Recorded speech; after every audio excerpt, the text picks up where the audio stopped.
L'examen terminé, le docteur Bertram demande à l'infirmière de donner des médicaments à Perry pendant qu'il parle aux parents. Apparemment, il s'inquiète d'éventuels dommages internes, alors il veut faire un tomodensitogramme, ce qui coûte très cher.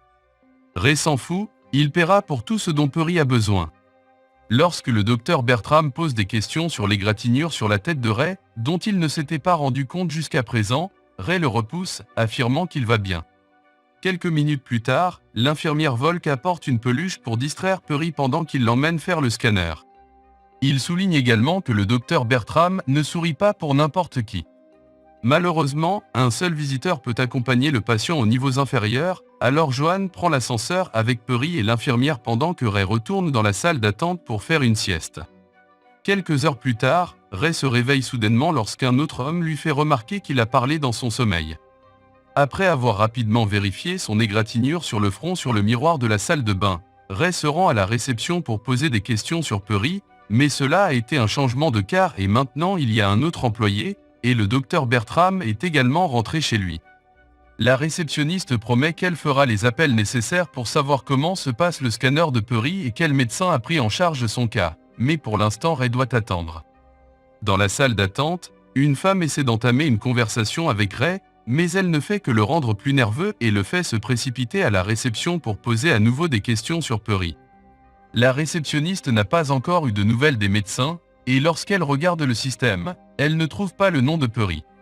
Se demandant s'il a peut-être été mal orthographié, elle demande les numéros d'assurance de Ray et n'arrive pas à y croire quand Ray dit qu'il paiera en espèces parce que ce n'est pas autorisé. Alors que son égratignure au front commence à saigner, Ray commence à s'emporter et demande à savoir où se trouve sa fille, alors la réceptionniste essaie à nouveau d'appeler les niveaux inférieurs. Alors qu'elle est au téléphone, Ray remarque que des gens à l'extérieur jettent de nombreux sacs mystérieux contenant des déchets dangereux. Après que la réceptionniste ait raccroché, elle informe Ray qu'il n'y a pas eu de patients enfants dans les niveaux inférieurs au cours des dernières 24 heures, ce qui rend Ray encore plus furieux. Après avoir fait une scène, il ignore les avertissements de la réceptionniste et se précipite vers le lit qui leur a été donné plus tôt, pour y trouver une autre famille. Quand il commence à faire une autre scène, il est entouré d'une infirmière, du gardien Jeff et du docteur Lucado, qui font de leur mieux pour le calmer et lui offrent leur aide.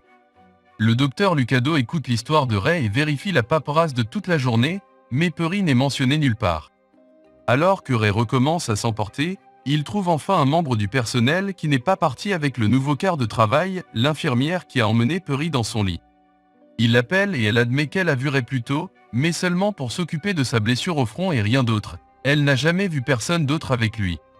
Furieux, Ray provoque une autre scène alors qu'elle l'accuse de mentir, alors Jeff et l'infirmière l'attrapent pour lui donner un sédatif et l'éloignent des autres patients.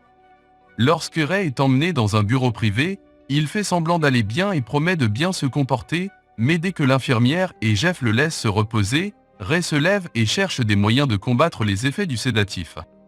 Il trouve de l'adrénaline dans une armoire et s'injecte suffisamment de fois pour se sentir à nouveau alerte, puis il casse la vitre de la porte pour pouvoir s'échapper, se frayant un chemin dans le couloir tout en ignorant les martèlements dans sa tête. En cherchant sa famille, Ray tombe sur Volk, mais pour une raison quelconque, il est maintenant habillé en médecin au lieu d'infirmier. Avant qu'il ne puisse poser des questions, Jeff se présente pour attraper Ray, et une poursuite commence à travers l'hôpital jusqu'à ce qu'ils arrivent tous les deux à l'extérieur. En se cachant à l'arrière d'un camion, Ray fait croire à Jeff qu'il s'est enfui et une fois le garde parti, il retourne dans sa propre voiture. Tout en s'accrochant au jouet de sa fille, Ray réfléchit à ce qu'il doit faire et remarque une voiture de police qui s'arrête. Il court vers les officiers et leur raconte toute l'histoire de ce qui s'est passé, leur montrant sa carte d'identité et une photo de sa famille comme preuve. Ce sont des accusations sérieuses et les flics décident d'enquêter, voyant Jeff dès qu'il entre dans le bâtiment. Jeff leur dit que tout ce qu'il a fait était pour la sécurité de l'hôpital, mais les officiers décident quand même de vérifier le lit dans lequel Perry se trouvait. Il rencontre également le docteur Lucado, qui raconte la même histoire, et les flics lui font appeler le docteur Bertram pour tout éclaircir.